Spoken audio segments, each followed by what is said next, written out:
आज 20 मार्च को पूरी दुनिया विश्व गौरैया दिवस मना रही है। एक छोटी सी चिड़िया जो कभी हमारे घरों के आंगन और छतों पर चहचहाती थी, अब कंक्रीट के जंगलों में कहीं खोती जा रही है। इस नन्ही जान के बारे में कुछ ऐसे दिलचस्प और हैरान करने वाले तथ्य हैं जो आपको सोचने पर मजबूर कर देंगे। आप जुड़ चुके हैं स्वर स्वतंत्र की एक नई कहानी से। विश्व गौरैया दिवस पर आज प्रस्तुत है गौरैया की कहानी। गौरैया हमारे घर की नन्ही सदस्य है। गौरैया और इंसान का गहरा नाता पुराना है।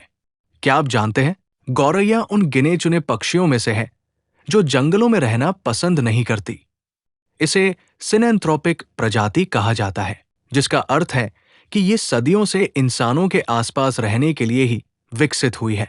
जहां इंसान होगा वही गौरैया होगी। गौरैया से संबंधित सबसे दुखद और दिलचस्प तथ्य चीन से जुड़ा है। 1958 में चीन के नेता माओ त्से तुंग ने गौरैया को फसलों का दुश्मन मानकर उन्हें खत्म करने का अभियान चलाया। लाखों गौरैया मार दी गई। नतीजा, टिड्डियों की संख्या इतनी बढ़ गई कि चीन की फसलें तबाह हो गई और ग्रेट चाइनीज फेमाइन आया, जिसमें करोड़ों लोग मारे गए। इससे साबित हुआ कि गौरैया सिर्फ अनाज नहीं खाती, बल्कि फसलों को बर्बाद करने वाले कीड़ों का भी सफाया करती है। गौरैया को पानी से ज्यादा मिट्टी में नहाना पसंद है। आपने अक्सर देखा होगा कि वे सूखी मिट्टी में अपने पंख फड़फड़ाती है। ये उनके शरीर से परजीवियों, पैरासाइट्स को हटाने का एक प्राकृतिक तरीका है।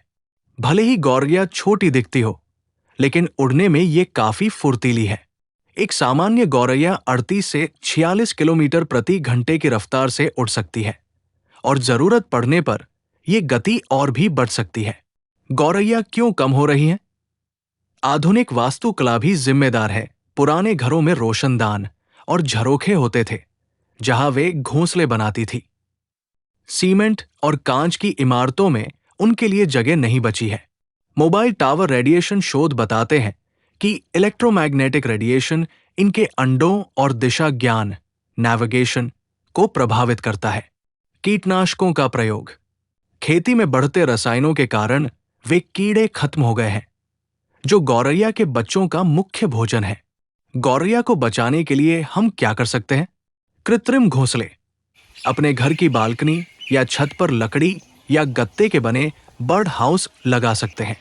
गर्मियों में अपनी छत पर एक छोटे बर्तन में पानी और चावल गेहूं जैसे दाने रख सकते हैं।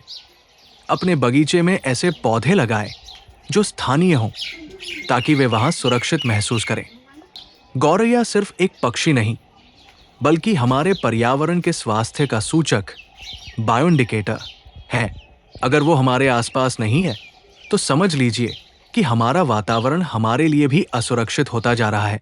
तो आइए इस गौरैया दिवस पर स्वर स्वतंत्र न्यूज के साथ संकल्प लेते हैं कि हर कोने की आवाज और हर छोटी जान की चिंता करेंगे और पर्यावरण के हित में काम करेंगे। वीडियो आपको पसंद आए तो स्वर स्वतंत्र डिजिटल न्यूज को जरूर सहयोग करें। आपका सहयोग ही हमारा आधार और प्रेरणा है। फिर मिलेंगे एक नई कहानी के साथ।